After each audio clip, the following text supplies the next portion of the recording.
Okay, good morning, everyone. Welcome to another class, which is about the.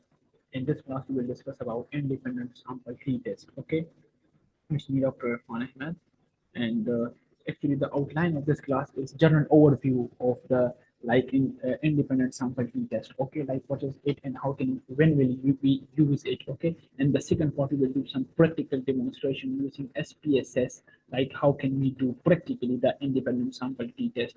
Okay, so now come toward the next slide.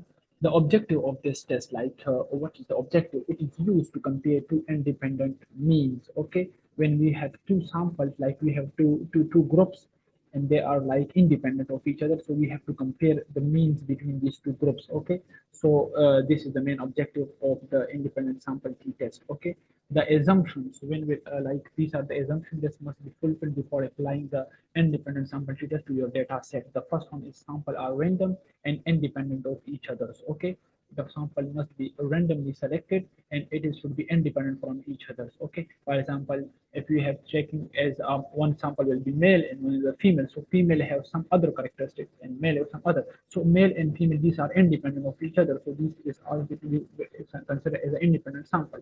So now the second assumption is normal distribution of the dependent variables. Okay, the dependent variables of these independent groups of these independent groups samples must be like normally distributed. Okay, the variance is assumed equally. Okay, so this is the main three assumptions. Then come toward the next slide, the example like research scenario like this and this, you will get the idea about if your research question is like this or somehow like this, then you can apply the independent sample t-test. I just put this as an example so that you get an idea about it. For example, in this case, the research question is like, is there any difference in the onset of stroke among male and female stroke patients? Okay, so like this is the one. Look, this is like the male and female, which is independent groups, and the dependent variable here is the onset of stroke, because this is dependent. This is common in two and for the both independent groups. So the onset of stroke is somehow dependent variable, and the independent groups are actually male and females. Okay, so we pass the first and second assumption. So the state the null and alternate hypothesis for this type of research. If you are doing this type of research, so your null hypothesis will be like this: there is no difference of the onset between the male and female stroke patients. Okay, and your alternative hypothesis will be like this: like there is a difference of onset between male and female stroke patients. Okay, so this is like H naught is equal to mu is equal to mu2, mu1 is equal to mu2, and mu1 is not equal to mu2. Okay, so this is like the mathematical expression which is coming in the coming slides. So the hypothesis, like you have to state the rule for rejecting the null hypothesis. So mostly statisticians prefer this rule, like if the p-value, the level of significance that come from the t-test, okay, independent sample t-test is less than. If the p is less than 0.05, so we have to assume that we have to reject the null hypothesis, okay, and accept the alternative hypothesis.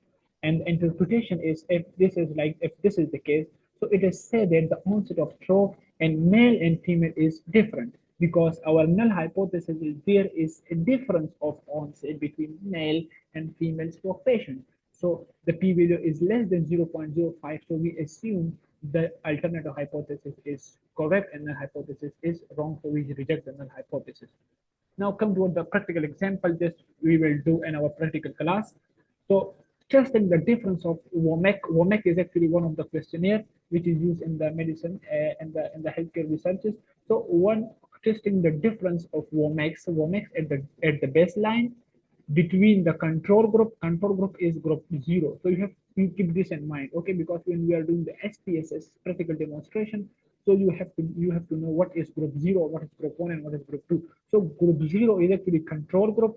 Group 1 is actually the placebo group, and group 2 is actually the intervention group. Okay, so in the question, our research question is the WOMAX at baseline between the control and intervention group. We have to check this. So the hypothesis, the null hypothesis is Womex at control group, like group 0 is equal to group 2. Okay, like the control and intervention, it is like there is no difference. Okay, they are equal. But in the intervention group, like sorry, the alternative hypothesis, we say that there is a difference. Okay, they are not equal, they are different. Okay, so these are the two hypotheses. We will check them by SPSS using this function. We come to the menu, analyze, compare mean, then select independent sample t-test. Okay, select Womex at the baseline and the testing variable and define group to group 0 and group 1. So this is just a theory that I will now go show you the practical demonstration using the SPSS software. Okay, this is the SPSS and this is our data. Yes, I will first give you an overview about this. Like this is the group.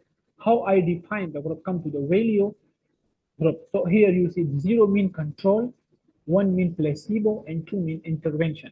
I show you because when I first select him here in the group, so then I don't come here again and again. So just you have to keep this in mind. 0 represent control, 1 represent placebo, and 2 represent control. Okay. Now forming the independent sample t-test. So this is our data. So as we know that in the independent sample t-test, actually in our case, we have a three set of here we group, as I show you in the start. So we have three groups, right? We have one is the control group, one is the placebo, and the other one is the intervention groups. Okay, so to check the normality, we have to split the group separately. Okay, before applying the independent sample t-test, we have to perform the normality test. Okay, and before the normality, we have to divide each group separately because we want to confirm for the data of each group. Okay, to confirm the normal distribution for each group, for the control group, for the placebo group, and for the intervention group. So to divide the group separately, we come here to the data. In the data here, we have to come to the split file. Okay, the split file, you select this one, and the split file section here they select that to analyze all case, do not create groups, but we want groups. So that's why organize output by groups. By groups, I mean the same three groups. Okay, so that's why I will transfer the groups to the group based on this. Okay, then I will press OK. So you see here, this is like the view section of the spaces, like the sort case by group. Okay, split file separate by groups. Okay, now our data is now ready for normality check. So to do normality check, we come to analyze and then descriptive, and here come to explore. Okay, and explore, we want our like Womex. Womex is our variable of interest. We want to see the Womex is actually one of the questionnaire that used in the field of medicine. So we want to check the Womex baseline value in all three groups. Okay, so this is our variable of interest. That's why we shift it to the dependent list. Okay, Womex at baseline in all three groups separately. Now come toward the statistics. So if this descriptive is not selected, you have to select this one, then press continue, then come to the plots. You have to select normality test, normality plots with tests. Okay, and histogram is also, but actually I explained these checking the normality in detail in one of my other video. So if you want to check in detail, so you can see that video. It is the parametrics and non-parametrics want to choose. So now come up again to the topic. Just take this normality plots with test just for simplicity and this video. So continue and come to the option. Oh, okay, that is not no need to select. Now press OK. When you press OK, the SPSS will automatically like they analyze your data and they will give you the data like this. Okay. It took too much time. Oh yeah, now it's come. Okay, you see here they gave us here this video is for the control groups. Okay, in the control group we have 37 participants. Okay, and there is no missing value. Like these two things is important. You have to check in the summary. Okay, if there is a missing value, so you have to go back to the data so you can see that where is the missing value, where is the error. Now come toward the test of normality. Okay, I explain also this chart, the descriptive table in detail in my video, parametrics and non-parametrics. So you have to, if you want to see, to know about the normality in detail, so you can see that video, but just I will skip for now. I will just come to the test of the normalities. Okay, here the SPSS will give us, because we select test of normalities, so they give us two tests. One is a Kolmogorov and one is Shapiro-Wilk test. Okay, and this according to the statistician, we will confirm the data will be like by Shapiro-Wilk test or by Kolmogorov. We will come to the significance value. This is the significant value for this data by Kolmogorov test. So according to statisticians, if the p value is 0.20, it is greater than, it is greater than p like 0.05.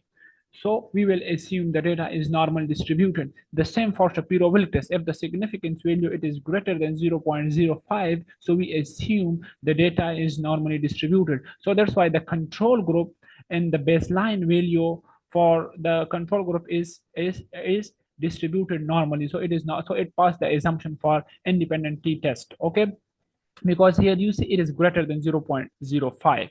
Okay, now come again to the placebo group. Okay, we have the placebo. This is the placebo group. The number of participants is 36 and there is no missing value. So now come again to the test of the normality. Okay, the normality test, you see again it is 0.20, which is greater than 0.05. So it again passed the assumption of normality and the data is normally distributed for both tests. It is 0.53, which is greater than 0.05, of course. Now come toward the intervention group data analysis. Okay, so this is the intervention group. You see here the number of sample is 41 and there is no missing value. Now come to the test of normality. So you see here is 0.08. Okay, it also passed the assumption of normality. It is greater than 0.05 in both tests. Okay, so from all these tests, so we confirm that our data is normally distributed in all three groups. Okay, now come again to apply so the data is now ready for independent sample t-test. Okay, so now before applying, we have to again uh, uh, redo all the undo all these tests. Okay, because for the independent sample t-test we need all the data together. We don't need a group analysis separately. That's why we have to uncheck this one, and we have to check analyze all case and do not create groups, or you just reset. Okay, just reset and then press OK.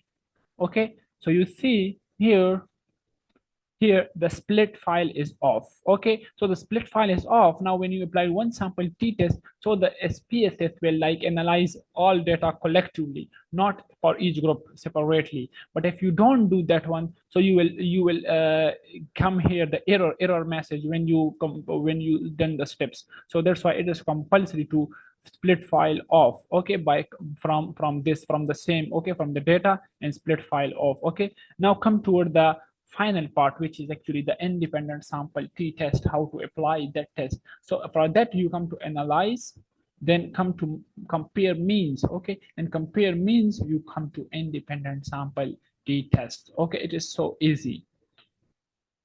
So so independent sample t-test, there is some little bit of confusion, like the test variable. What is our variable of interest? Actually, our variable of interest is Womex at baseline. Sometimes people confuse it and they transfer the group to the testing variable, but group is not the test. It is actually the independent groups. So we need the dependent variables. Okay, these are the Womex at baseline. So these are our variable of interest. So we transfer to the testing variable, and the group will be transferred to grouping variable. Okay, so you see here there are a question mark. So as we know that in the independent sample t-test, we have the option, we have to compare the mean between two groups. Okay, so here we have to define groups. So which group we want. Okay, so here you see, as I mentioned in the beginning, that we have like the question of our presentation is here. You see, we have to check the normality between the group. We have to check the compare means for control group and intervention group at the baseline of Womex. Okay, so the group 1 will be the group 0, and group 2 will be group 2 because we already gave command and instruction to the SPSS, and SPSS already know. So where he just write 1 and here we write 2. But if you name this group and by different numbers, so you have to write it accordingly. For example, if I name the placebo group, the control group group 1, and the intervention group as a 3, so I have to write here 1 and 3. Okay, but if I name it 0 and 2, so that's why I will write it 0 and 2. Now press continue. Okay, now come to the option. So this is already selected, so no need to do any further step, just press confirm. Okay, so now here is the test, a t test. Okay, so that's we have to analyze it. For journal group statistics, so it is just the control group, as we take only two group 0 and group 2. So in group 2 we have 37 participants, and the intervention group we have the 41 participant. Okay, this is just the journal summary of the information, but the main independent sample t-test table is this one. Okay, here you see this is the independent t-test of equality of means. So here we just have to look for the significance value. Okay, but when we see the table, there is two significance value. Okay, one is 0.463 and the other is 0.466. So which one to rely on? Okay, so which one we should take? It is actually depends on the Lewis test of equality of variance. Okay, equality of variance, actually there one third assumption for the parametric for the independent sample test is that the equality of variance must be assumed. But as I discussed earlier, that it is not the compulsory. If it is assumed, we have still significance value. If it is not assumed, then we have still significance value. So it is not the compulsory or it is not the compulsory things. Okay, so but anyhow, like we have the rules, so that's why we will take the assumption of equality of variance from the Lewis test. Okay, so come to the significance value. You see here the significance value for the Lewis test is 0.711. Okay, so according to statisticians, if this value is greater than 0.05. Okay, if the p-value for Lewis test, I repeat, is greater than 0.05, so we assume that the data have homogeneity of variance. Okay, but if it is less than, so we can say that the data is not the homogeneity of variance is not assumed. Okay, so if the homogeneity of variance is assumed, so we will take this one, the first value, because here you see the equal variance assumed. So when equal variance is assumed, so you will take the value front of it. But if the equal variance not assumed, so you will take a value, the second value. Okay, because we have two options. So here our value is so we take this value because because this value is greater than 0.71 is greater than 0.05. So in our data, our equality of variance is assumed. So that's why we rely on this value 0.463. So this is our significant value. So now how to interpret this significant value? Like how can we come to the conclusion from this value? So here, as I mentioned in the presentation, come to the presentation again. Here, like we state the rule for rejecting the null hypothesis for independent t-test. So the rule is if the p-value, like in our case 0.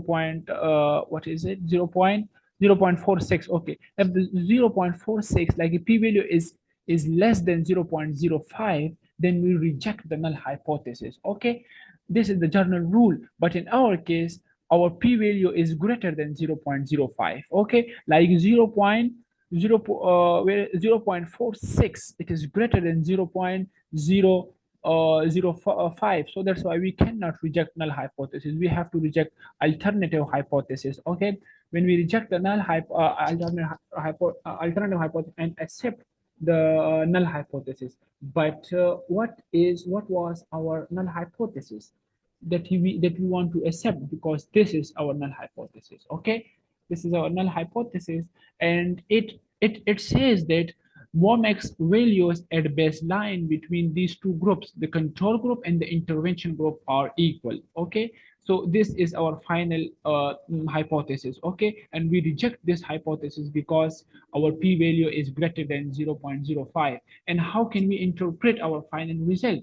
Okay, to interpret for the interpretation, we have to come to the final slide. This is the interpretation. Okay, the final interpretation for when you're writing up the paper, or you can also write them down to your table. Okay, like WOMAX at baseline is not different between the control and intervention group, as the p-value is equal to 0.463. So we accept the null hypothesis. Like this should have been not mentioned with the with when you interpret it, just for your information.